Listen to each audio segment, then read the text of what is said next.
I mentioned earlier about Gregg Rosenthal of NFL.com. He rated the top 10 quarterbacks. See if you agree with him. And now what he's doing, D-Man, is he's talking about not necessarily what they've done in the past, but what they expect them to do in the future, because there's a couple of omissions here that are glaring omissions. But if you understand the criteria of how he's doing it, I guess maybe you'd understand a little bit better.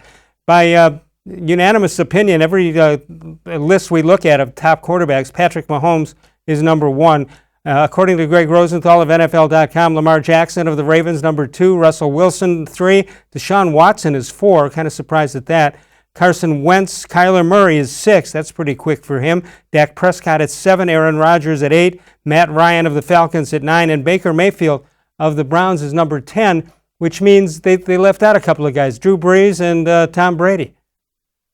Yeah, and Les, let me first say the tackle I forgot was Andrew Thomas of Georgia. Right. So that's the fourth of the big four.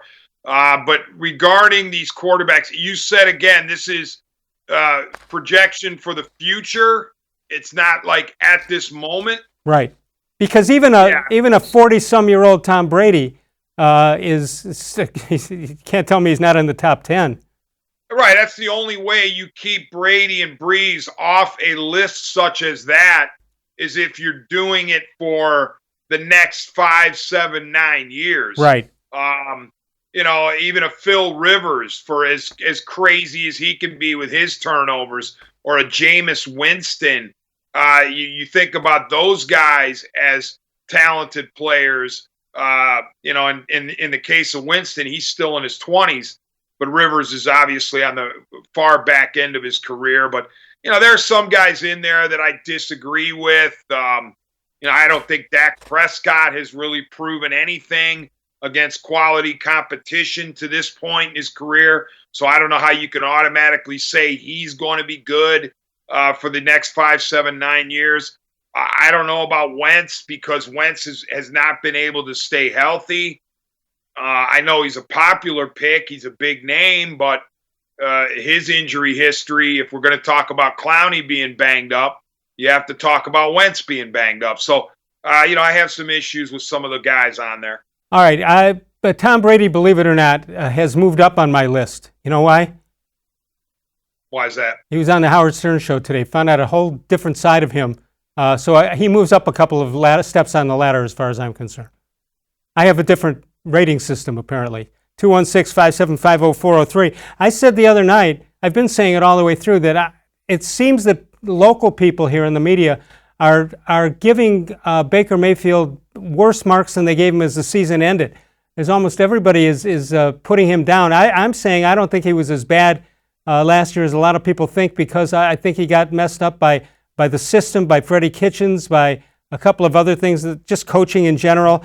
And I think he got hurt that way. And Gregg Rosenthal evaluated him this way. He said the skill set that he possesses, a rookie, hasn't crumbled into dust.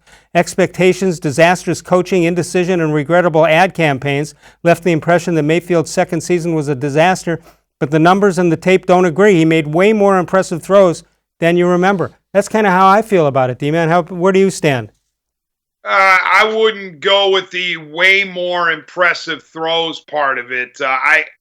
Listen, I agree that it wasn't all Mayfield. It was a classic combination of problems, from the coaching staff to the line to the game plan to the receivers, to his injuries, whatever he was dealing with.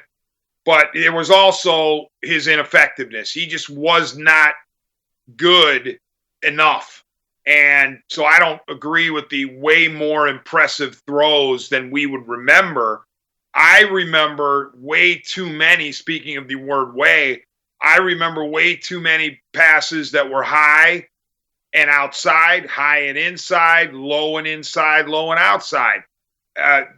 Too few, relatively speaking, passes that were in the receiver's diamond, in his triangle, with the gloves. And, that was something he was so good at, not only at Oklahoma, but in his first year with the Browns.